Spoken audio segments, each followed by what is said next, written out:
779 days is how long Irish fans had to wait for a competitive win on home soil against a team other than Gibraltar.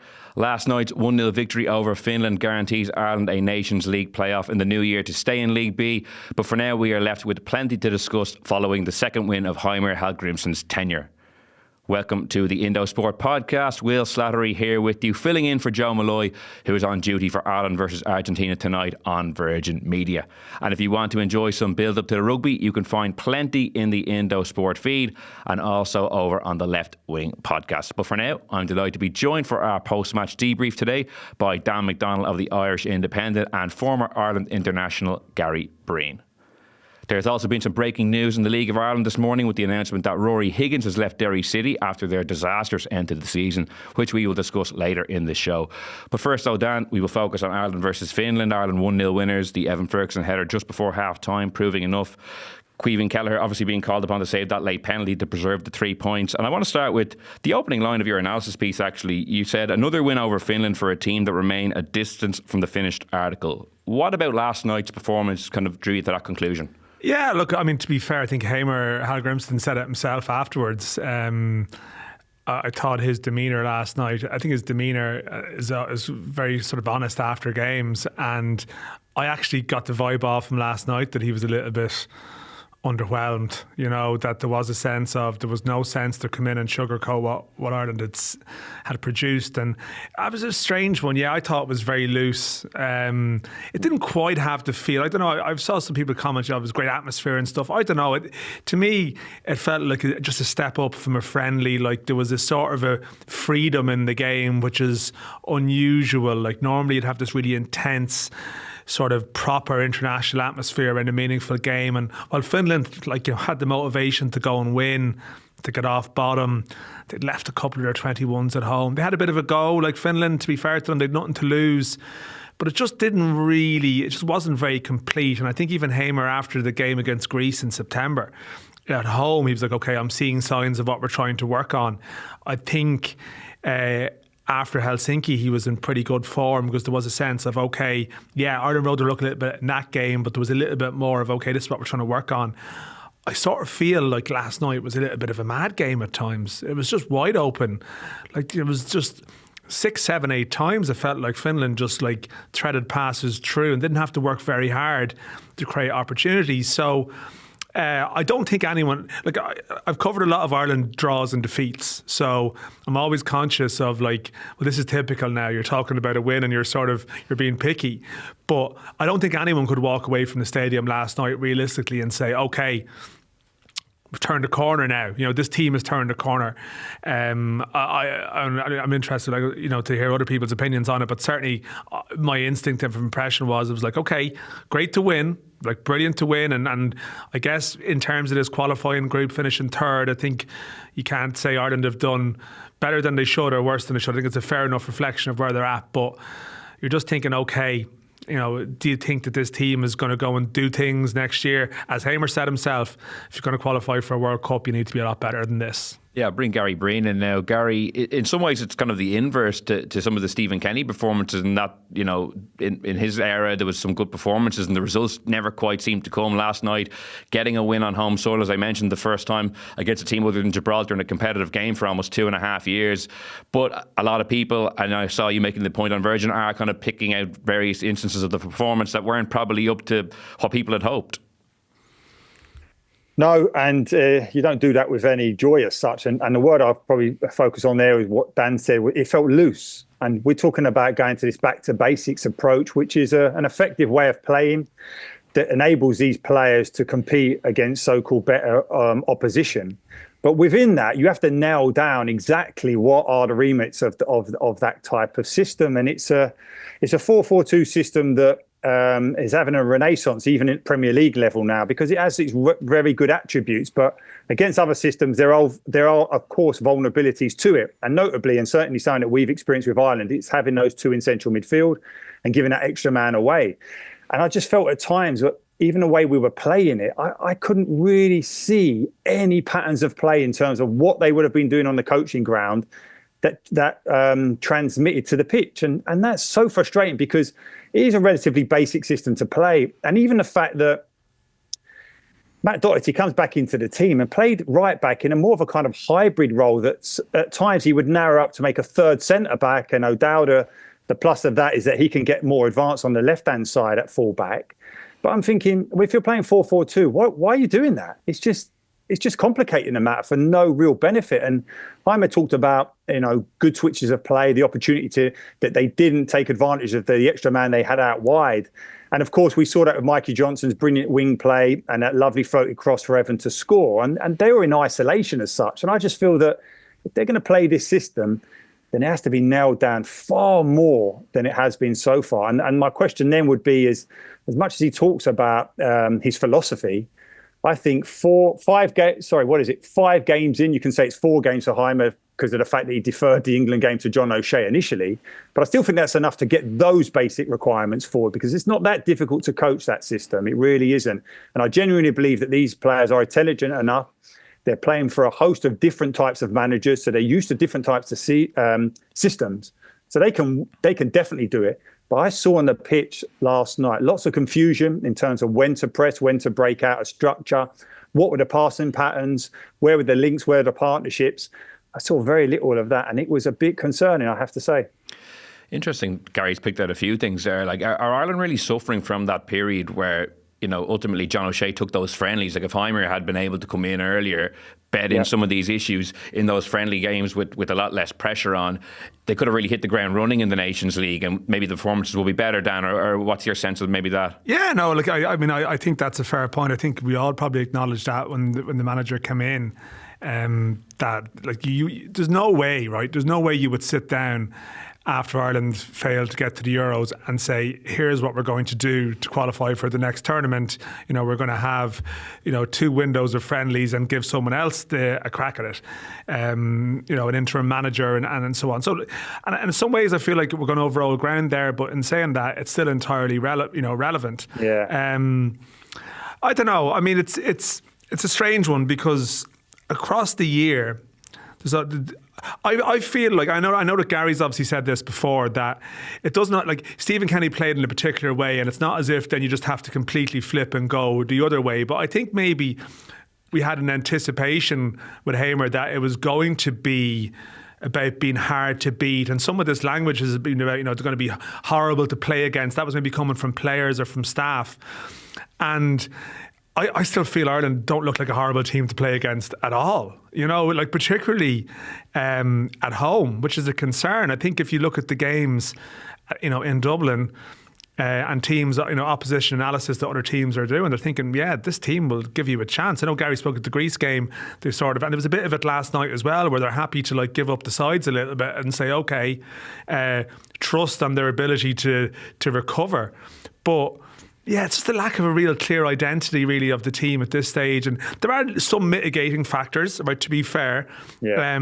Some players missing. Now, that happens in international football. Heimer's big message this week was, in an ideal world, and this stands to your point about the time he's had, every player coming in will know their role. That it's almost like everyone will have a clearly defined role.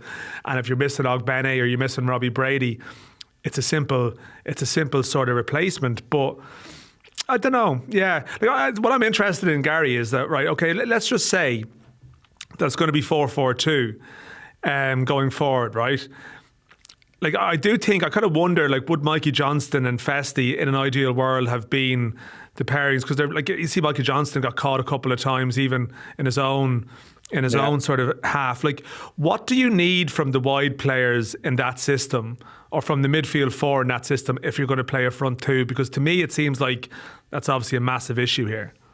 No, it's a huge issue. You're so right to identify. And you're always reluctant to go back to the team or the squad that I play in because of the level of player. But the ones that immediately spring to mind, those wide position, the likes of McAteer on the right-hand side, Kevin Kilban, who are equally comfortable going forward as they are being back as well. But more often than not, they have the ability to narrow up and to make that space when you have those 2 in central midfield not as apparent.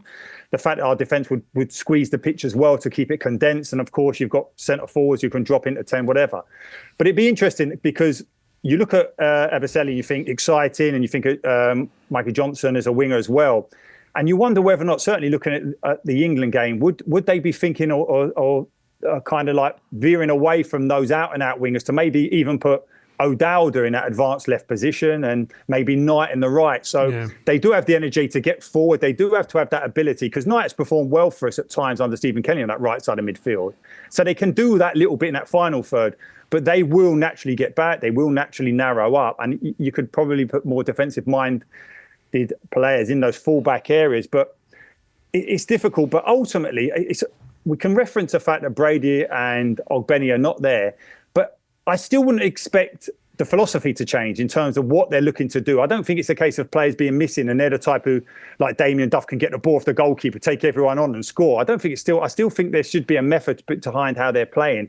And I just genuinely, I'm really struggling to see it, bearing in mind that Heimer was billed as this guy who would be so organised, that he would bring a bit of structure to our play. But as you quite rightly mentioned, Dan, Finland felt so comfortable against us in terms of being on the ball. And they weren't particularly good on the ball, yet they were able to get control of that midfield area and pass through us at times. And sometimes, you know, 3 or 4 games into this regime, and initially you're thinking, yeah, I can see what he's doing.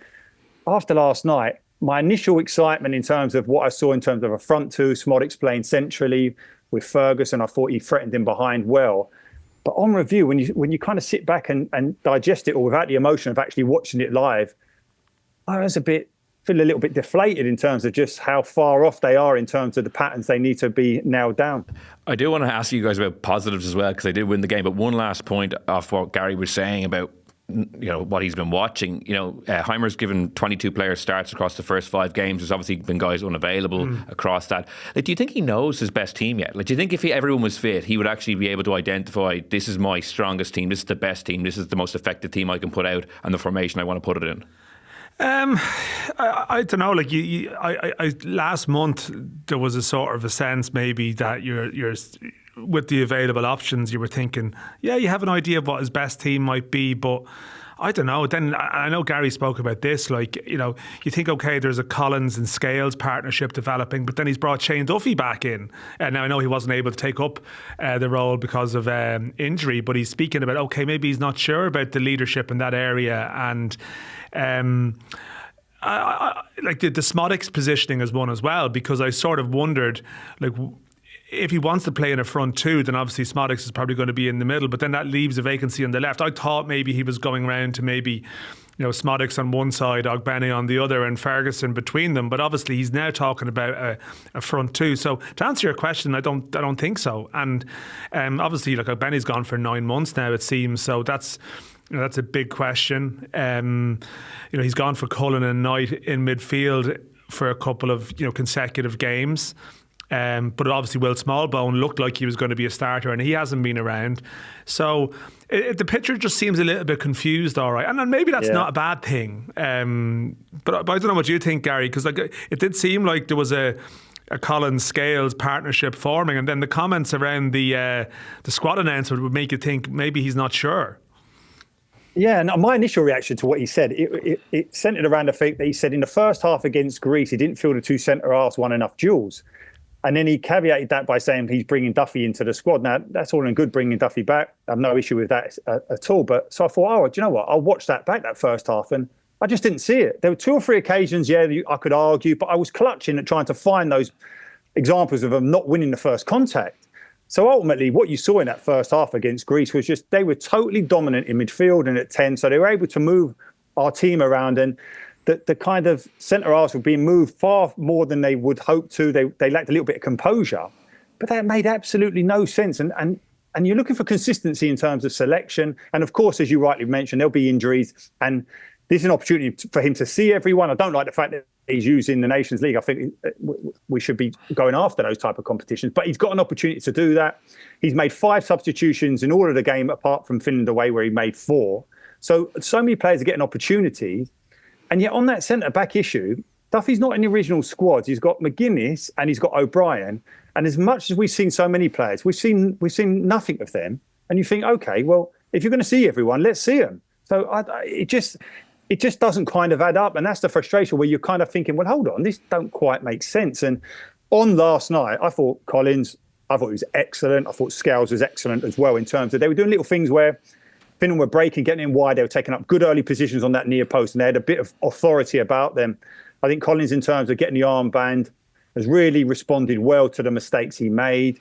The fact he's played every minute for Brentford suggests how highly thought of he is there. The flip side of that is that Scales has come out of the Celtic team through no fault of his own, but for Brendan Rodgers favouring other centre-backs, which I thought the response of both those centre-halves on the back of what that manager, on the back of what Heimer has said about the Greece first half, I thought their response was brilliant. And they literally said to their manager, oh yeah, well, we'll show you. Yeah, Nathan Collins made a crucial block in the first half to deny what looked to be a certain Finland goal. Dan, what were the other positives for you?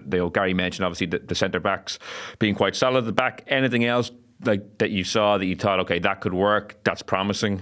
Yeah, I think the strike partnership is definitely one, the Ferguson Smodics dynamic. Although, again, I think that question we've spoken about, like what four do you play behind them or with them, is a question. I really like Mikey Johnston as well. I like the good side of what he can bring, and I think I like the goal. As I said, it was almost a sort of a beautiful sort of simplicity about it. It's just and even Johnston speaking about it afterwards, it was like he knows if he can just get the ball into the area, into the right position. And I have to say, even just Ferguson in general, I took a lot from his performance. I know it wasn't perfect. I mean, he gave away a penalty.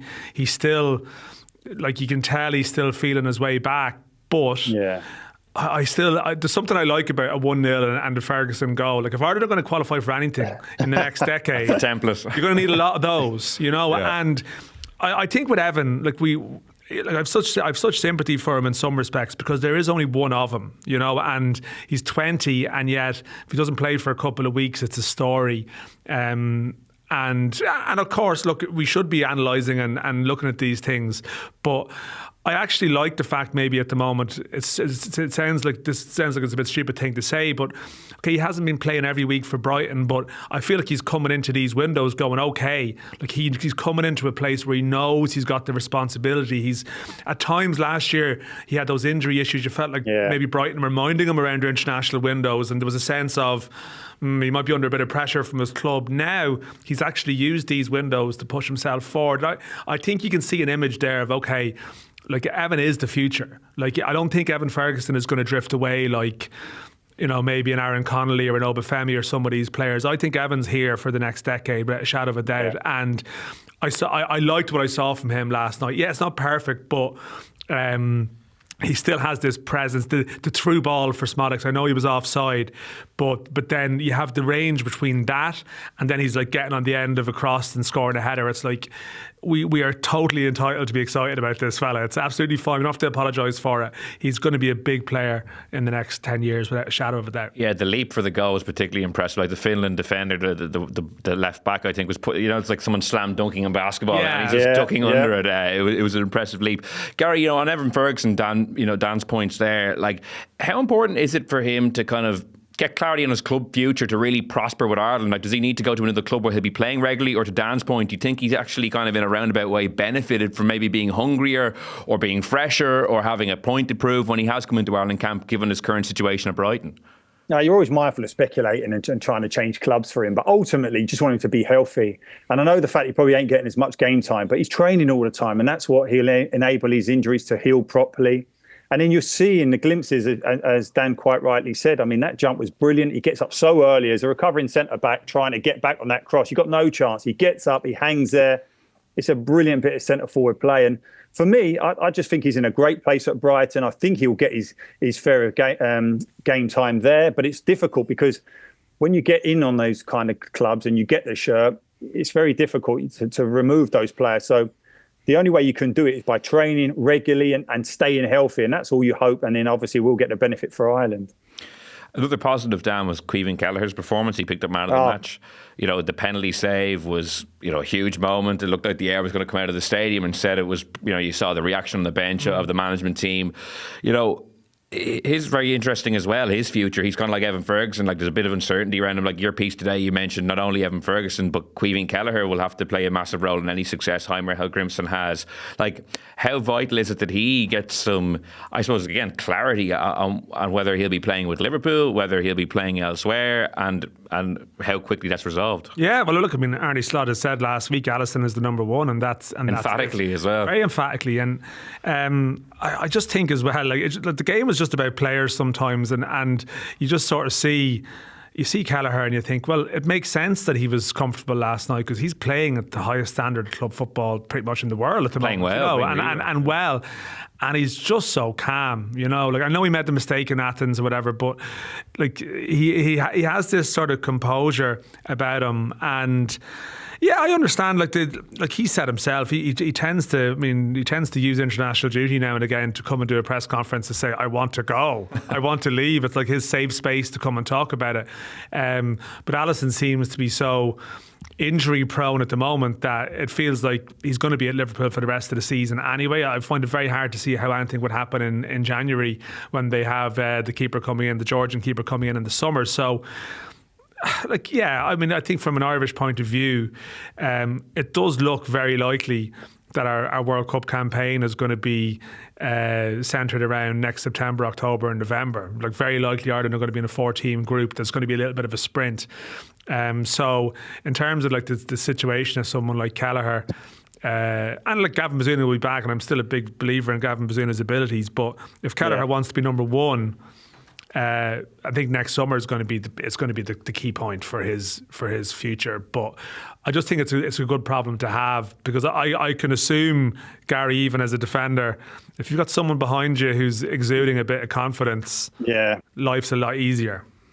He just has such authority about his game. He's so cool, calm. I really enjoy watching him. And I just think with every game he's playing for Liverpool, that kind of confidence and that momentum, it just builds. And he's showing what a brilliant goalkeeper is. I think he's one of the best in the Premier League, without a doubt. And you wonder whether or not the injuries that Alisson is starting to have may well change the decision of Liverpool, because I know so much has been said, and Shay Given would have been quite vocal on this. He feels he should leave Liverpool, but I'm still mindful that, he's very close to being the outright number one at Liverpool. If he was to jump ship too early, you may never get that opportunity to be the number one at such an iconic club. And when the penalty was given, I called it. I felt in terms of how well he's been playing. I've seen so many games for him at Liverpool. I just felt he was going to save it. He's been so good for Liverpool this season in terms of how quick he comes off his line. I have this argument with my dad all the time about goalkeepers. He keeps going on about Charlie Nelligan in the Great Kerry team about staying on your line, and I'm like, don't quite work like that. But he's got real presence, and I think it's getting better all the time. He looks bigger, he looks stronger. I think he's a brilliant goalkeeper. We're so lucky to have him, Bazunu, and of course Travers is playing very well as well for Bournemouth in recent games in the Premier League. We're blessed in that position. Just on Slot's comments, Dan, you've referred to them there. They were so emphatic. I'd say it was very deflating for Kelleher. Obviously, Alisson is a world famous goalkeeper, has won many trophies with Liverpool, and he is the number one, but just the way Slot said it, that brook no argument, that no matter what happens, basically, he said, under no circumstances is Alisson being dislodged. It would surely make Kelleher feel, and I agree with Gary that he's playing so well and he's a lot younger than Alisson, and those soft tissue injuries are adding up, but those comments were just a real gut punch, I'd say. Yeah, there was no room for misinterpreting, but maybe Slot's looking at Kelleher was very emphatic in his comments last month about wanting to leave as well, and you don't know what's going on behind the scenes there and what sort of discussions are being had, but it does seem like he knows where he stands. But I mean, things can always change. Like if it does seem like Alisson isn't a million miles away from coming back at the moment, you kind of think, not to wish ill on him, but if he could just get another month or another sort of 6-8, another calf injury, and then he'll see. But I think Kelleher might have left Liverpool before now if someone had come forward with an offer that Liverpool couldn't refuse. There has been a sense that there's been a valuation there that clubs maybe have been reluctant to meet. And I would think now, surely, like he's playing himself into that standing that, maybe a better class of club will be looking at him now than maybe might have been 12, 18 months ago. Yeah, you can see him at Chelsea, couldn't use something like that in terms of the troubles that they're having. I don't think he'll be short of suitors, no doubt. One thing I want to ask both of you about, and Dan, you referred to it at the start, is Heimir Hallgrimsson, I suppose, in his post-match press conference and just his forthright communication style generally. Like he was asked by Tony O'Donoghue on RT after the game about, is winning becoming a habit, and he was kind of given a softball to kind of, have a bit of positivity, and we're going to listen to now what his answer was to that question. No, but I think this game we were a little bit lucky. So Finland 2 times hit the post. So it wasn't all that pretty at times. It's too open for my sake, and I think this group probably deserves a little luck. They have been unlucky for a long time, but it was probably an entertaining 1-0 match. It was chances. There were a lot of set pieces and a little bit more. Too many chances for my taste. But yeah, always nice to win. And I suppose, I know he kind of expanded on those answers in the press conference with the journalists afterwards and later answers. And I just found it was something refreshing that he came out and he didn't kind of try to spin it as some sort of like great victory, or like, I know a criticism of Stephen Kenny was that he was always focusing on the positives, even when fans watching it would maybe have had a different view, whereas Heimer held his hands up and was like, he just laughed at the answer. Instead of saying, you're right, winning is a great habit to get into and we showed steel to close that out, he was like, well, honestly, like, they hit the post twice and we were probably a little fortunate. Like, how important do you think that is to have that kind of relationship with the public who's ultimately he's talking to? Because I think it does buy him some time, whereas, Gary and yourself have outlined a lot of maybe issues with the performance, but the way he's addressed it, I think, does maybe get him some leeway with the supporters. Yeah, maybe. I think there's no doubt Stephen Kenny always was, I felt like he was always campaigning. He was always campaigning, and that was a product probably of how he started. Like, Heimer is probably coming at this from a very different perspective. It could be a 17-month contract for him. It's a very sort of straightforward enough remit. It's not like this is his job of a lifetime and he wants to hold on for it as long as possible. And there's that sense of, needing to sort of almost trying to prove yourself to people consistently that you should be there. He's quite comfortable in his own skin, and I think that's a good attribute to have, and clear communication is very important. Now, of course, then there comes a point, there's a cycle for every Ireland manager where eventually everyone gets sick of them at some stage because of some aspects of their personality. So in a year's time, people could be saying, well, that's grand, you're telling us that, we're lucky, but when are we going to be good? Yeah, why is that the case? Why was there too many chances? So I think there's a refreshing side to his character that it's quite easy to warm to, and there is a clear communication there, but to the extent to which it sort of it will buy you a bit more time, it is. Results buy you time more than anything. I think. I do feel like Helsinki was a huge game for him. If he goes on to be successful in this job, and everyone needs him and wants him to be successful in this job, I feel like that game in Helsinki was huge, because that game, Ireland could have lost that game. If it's 4 defeats in a row, I reckon there's a different atmosphere in the stadium last night. I really do believe that. So it can be very... I think they go hand in hand, though. I do think it has a big impact, just because, I suppose, and you would have been at the stadium working at the game, so you wouldn't have seen as many of the TV interviews directly afterwards as maybe I would have had working in the office. There was very much a sense of frustration with how some of those questions were handled after the performances. So obviously the results are paramount. If they'd lost all 5 games, it wouldn't matter what he's saying in the press conference. But Gary, what's your perspective on how he presents himself and how he kind of answers those questions? Do you think it is important, or am I overstating it? No, I totally agree with what you said there. I like his demeanour. I like the fact that he's honest. I think he sees the game, how it was played out. And sometimes it's difficult to do that straight after a game. Your head's spinning in terms of what's happened, but he's able to give an honest appraisal of what has happened. And I like that about him. And I do think it is refreshing. I do agree with you that I think supporters will enjoy hearing that. They don't want the wool pulled over their eyes. But there's no doubt in terms of his demeanour's brilliant. I like that. But now I want to see him stamp his personality, his philosophy on this team. I want him to really nail down exactly what he wants. I think he's had the opportunity now to look at the players, what their strengths and what their weaknesses are.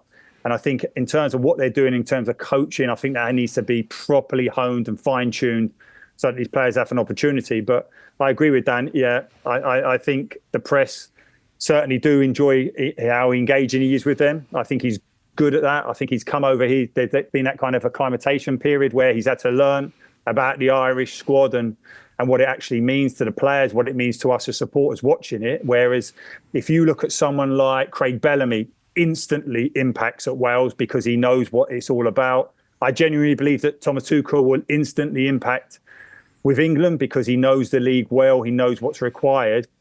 And I do think it's taken a bit longer than it should have done, bearing in mind that it's over a year ago since Stephen Kenny had his last game.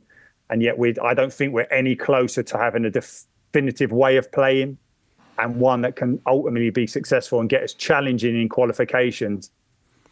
What should he do for Wembley then, Gary? I know that's a very broad question. I'm not sure he'll be doing motivational videos or that type of thing. We've had a few issues with that. No. But like, what can be done between Thursday and Sunday to go? I know you were covering the England game last night, and I watched the highlights afterwards, and you saw how England broke out for that second and third goal very quickly. You're thinking, with some of the space Ireland left the other day, that's slightly terrifying. I'd assume it'll be a different type of game, but what can he do to sort of shore it up? Well, ultimately he's going to have to get some legs in that midfield, and we said about maybe O'Dowd and Knight going into those wide positions to give you that type of energy. But listen, it's a massive task against England. I don't think the gulf between England and Ireland has ever been as big as it is right now. England was so impressive. They were, and everyone's talking about the mess that they had against Greece at Wembley. And ultimately that was because they played too many of their creative players, technical players. They forgot about closing the back door, and Greece countered brilliantly against them. Last night, England got the early goal, settled everything down at a period where Greece were on top. But because the structure was all right, much better, they were able to withstand it. And then that quality of those goals where they broke away at such pace is a massive concern for us going up against them. I just want him to kind of look at the pluses, the minuses in terms of what from last night. And I know it's a completely different opponent in terms of the quality, but I still want him to nail down those messages of what he expects in terms of starting positions, recovery positions, but it will be tested. I think it's going to be a very difficult game for us. Anything you want to see in particular in addition to what Gary mentioned? Yeah, I don't know. I mean, it's there is that argument between continuity and seeing players, and like that is obviously. I'd like to see him probably try Ferguson and Smolix again. I think. I kind of. You're leaving yourself light in midfield there. Yeah, that's my slight fear, isn't it? Yeah. No, of course. And you want to be consistent, and the games are going to. You know, the playoff game might well be a bonus for us in March now, because it gives him an opportunity to have another look at the players again. I think so. Yeah. And I think you're right. You've got to be consistent. And ultimately you say, okay, well, listen, if we're playing 4-4-2, then we have to play it against the bigger teams. And Jaime has talked about, to qualify, you have to get results against the bigger teams. So it'd be frustrating if he was to throw out that system on one particular game. But you do have to adjust slightly. And you think and I love the way those two dovetail. I think they can do it better out of possession and in possession. I think they can link better if the work's done with them. But I'd be massively concerned that you've got two centre forwards, two wingers, and two lads in Cullen and Knight expected to kind of keep England at bay. It's a massive ask. Yeah, I know, Gary. Look, you've got your column for tomorrow, and I've seen it already. Like, you were sort of quite. Again, quite critical maybe of how Cullen and Knight approached aspects of their task last night. Like, what would have frustrated you? I think with Cullen, maybe one or two times you felt he was a bit lacking a little bit of discipline, maybe. Yeah, but I think ultimately that comes from throughout the team in terms of where they all know is their triggers to go. You think about that chance just before half time where Finland hit the post. Cullen's in a decent position. He jumps out of it to press someone, and they just pass it into the position he's left, and they counter-attack against us. Knight, on a couple of occasions in the first half, was trying to initiate the press, and he was running around and no one was following him. You're thinking he was kind of like Robbie Savage, like tearing around the place back in the day for Premier League. I just want him to know when to go, when's the right time, and I just think that can be taught very quickly on the training ground. I genuinely do, and I think it absolutely needs to be nailed down. I think Smolix can do, and Ferguson can do more in terms of centre forwards out of possession, in terms of showing the opposition down one way. I felt that Finland got out too easily with their three centre halves. At times, Evan would close down and Smolix would be far too far away. They would easily be able to pop round the press. So these little things like that, they're going to have to nail down. And of course, we know England, they will look to build from the back. So it might be an option where you say, listen, we're not even going to entertain that. We'll collect you in the middle third. We'll set traps there and we'll try and break from there. Is there a world where they go and play 5-3-2 on Sunday? So you have your front two, but you have you have three centre halves. I'd be surprised, but could you see it? And listen, I wouldn't dismiss the tactic, but then I'm looking and asking the question, well, you're talking about consistency. Heimer keeps talking about developing partnerships, developing an understanding. If you're suddenly going to just change all that for this game, and listen, I know the magnitude of the game, and if you feel that 4-4-2 is going to be exposed by this England team, then you have to maybe make adjustments. It wouldn't necessarily feel that you're abandoning your principles, but I don't know. I think the messages have to be clear so the players can understand them, learn from them, and build from there. Well, off the back of last night, I did look at the odds. Ireland are 11-1 to win in Wembley, which I suppose illustrates the size of the task they are facing. But for now, Gary, thanks so much for joining us. Really appreciate it. Thanks, guys. Pleasure. Good luck. Thanks, Gary. Always great to get a good tactical insight from Gary Breen. Dan, you were obviously at the Aviva Stadium last night, and the atmosphere at the Aviva Stadium is a hot topic, obviously, off the back of the All Blacks rugby match last week. And generally, whenever there's an Aviva game, it seems to be one of the first things people go to.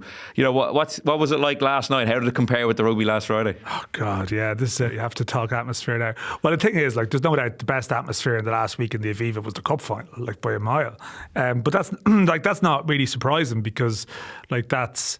You know, you have that club atmosphere, like, you know, a 50-50 split almost, and you've got singing and flares at one end and singing and flares on the other end. So, like, you just don't get that at international games, really. You know, like, I think you were at the Europa League final and like that, like, you know, it's very hard to compete. Like a different world. Yeah, and like there's the regularity of people who go and watch your team every week and they know the songs and the chants and everything, and it's a different animal. So, yeah, like, I mean, the atmosphere last night, it's fine. Like, you know, this stuff can end up into sort of like sport wars, and it's just like, yeah, nobody wins with it. Like the atmosphere at the football internationals is okay. Like, I think there's no doubt that, like, the first 20 minutes of the England game, or even the 20 minutes before the England game, there was something special about that, and there's no doubt that, like, that vibe. I remember the France game last year, the football game against France last year, like that feel, that vibe,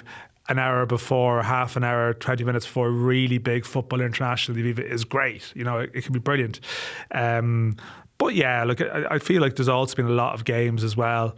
And as I said, last night had a little bit more of that friendly feel for me, where it's like, this isn't the world, you know, the outcome of this game isn't like the be all and end all. You know, people here aren't going to go home and be depressed if, like, their team doesn't win. I think sometimes that can shape the atmosphere. Maybe that extends to the rugby thing as well, that maybe, like, if you have people there who are there for the event and they're not necessarily going to be heartbroken if the result is going against them, that creates the atmosphere. Whereas you have something like a cup final, I mean, it's either utter, like, joy or utter despair, and that creates an atmosphere that it just can't really be replicated at some international games, I feel, anyway. Well, we've reached the stage now that for tonight's Argentina-Ireland game, we have Conor McKeown attending as the atmosphere correspondent. He is there, and his sole purpose is to comment and write about the atmosphere. Such is the interest level that people now find in it. Yeah, well, people now just want to comment on the atmosphere. Listen, I understand it. Like, I understand it, you know, but it's just, there's a lot of people watching. Like, people who've never gone to the Aviva Stadium for a match are, like, happily weighing in. I mean, like, how terrible the atmosphere is. I know. Look, to be honest, right, it's also not the most atmospheric stadium as well. I mean, I will, like sometimes, you know, you have these arenas which are, like, I was at the Euros in the summer, and the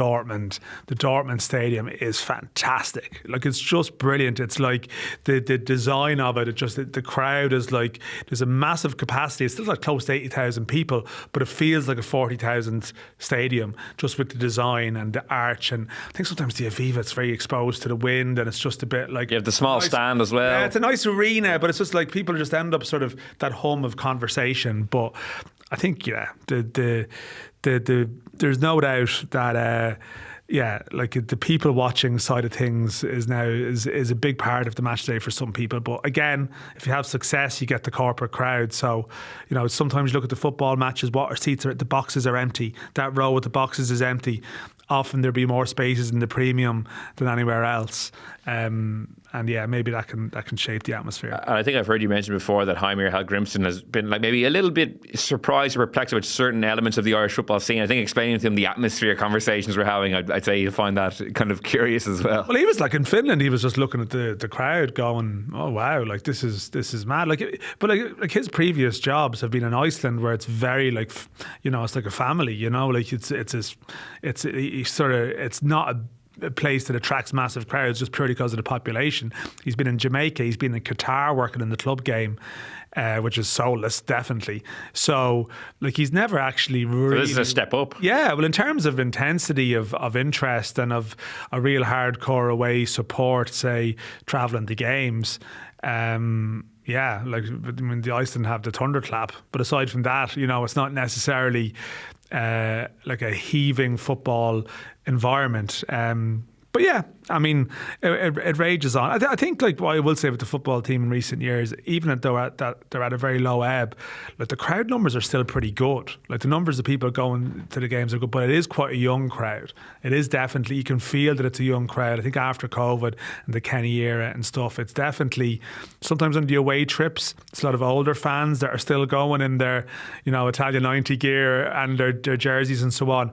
But it's quite a young crowd, I feel, in the stadium. And maybe it's a little bit different in rugby, the demographic of people that are going.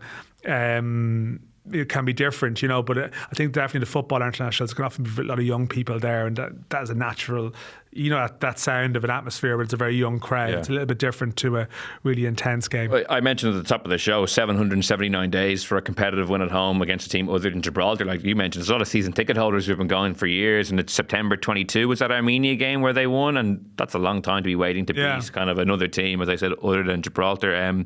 You mentioned the atmosphere at the FAI Cup final. I hope Ruaidhri Higgins enjoyed it. It ended up being his final game in charge. Obviously, losing that game against the Head to Drogheda was probably the final straw.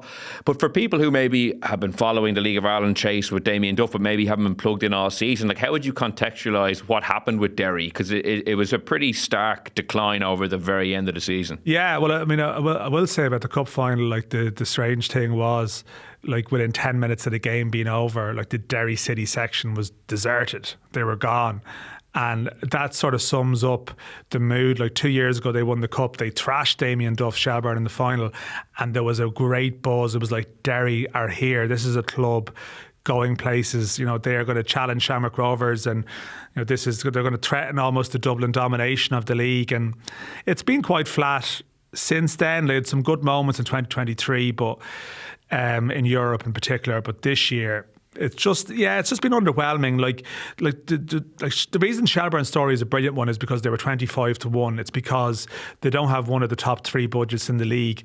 The two biggest budgets are Shamrock Rovers and Derry. You would think if Shamrock Rovers were going to have the year they had, losing 9 times, the natural, like if we'd had a conversation last winter and you'd said to me, Shamrock Rovers are going to lose 9 games this year, who's going to win the league? You'd be like, Derry, definitely, yeah. Derry will win it. They should win it comfortably. And I think, while other teams, can blame certain factors, I think Derry, they've just underperformed consistently across the year. And I think there's an element of burnout there, maybe with some players, some injury-prone players. And I think Ruaidhri Higgins, even himself, he hasn't, I think it's important to stress, he hasn't been sacked here. Sometimes mutual consent is a phrase that we all use with a little bit of a nod and a wink. And it's like, oh yeah, mutual consent. Yeah, we all know. This genuinely has mutual consent. I think he had the option to stay.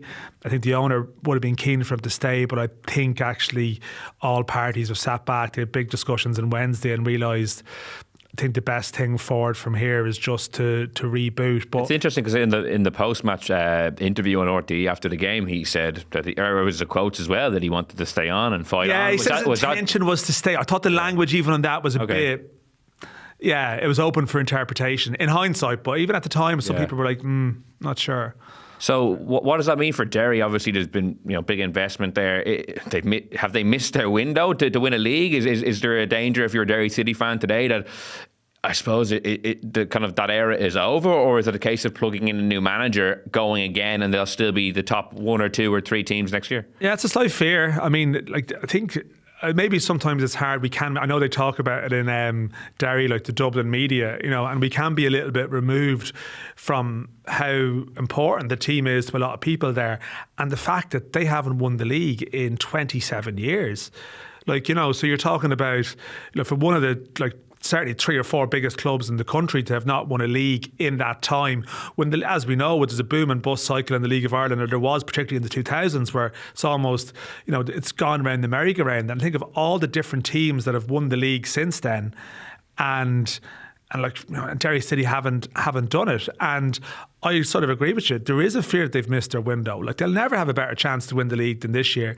They now have multiple players out of contract, and it does look to me like a job where, even though they have a billionaire owner and they have a good budget, that I find it hard to say you should expect them to challenge next year. I don't think it's fair in a new manager to expect that. And I think just generally, there's obviously a great buzz around the league this year, and it's been great fun, and coverage, figures, everything are improving. But there is obviously a slight concern that 3 of the top 4 this year were Dublin clubs. Derry City were the one club that was threatening that, challenging that.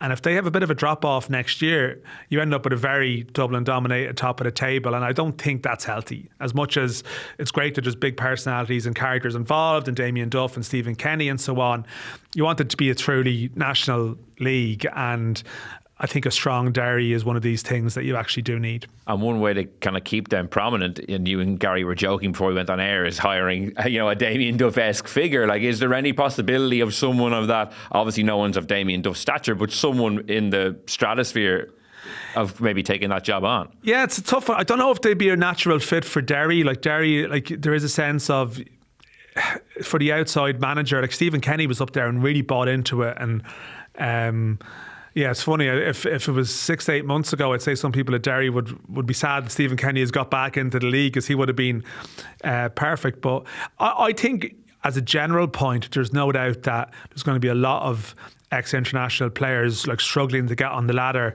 in management across the water, where there's only at times maybe 1-2 Irish men working, that they will look at Damien Duff's profile now. People are saying Damien Duff could manage Ireland off the strength of one job here. So it would be brilliant if you had a couple of guys like that in the league. It would be, yeah. I know Richard Dunn was in for the Bows job last year.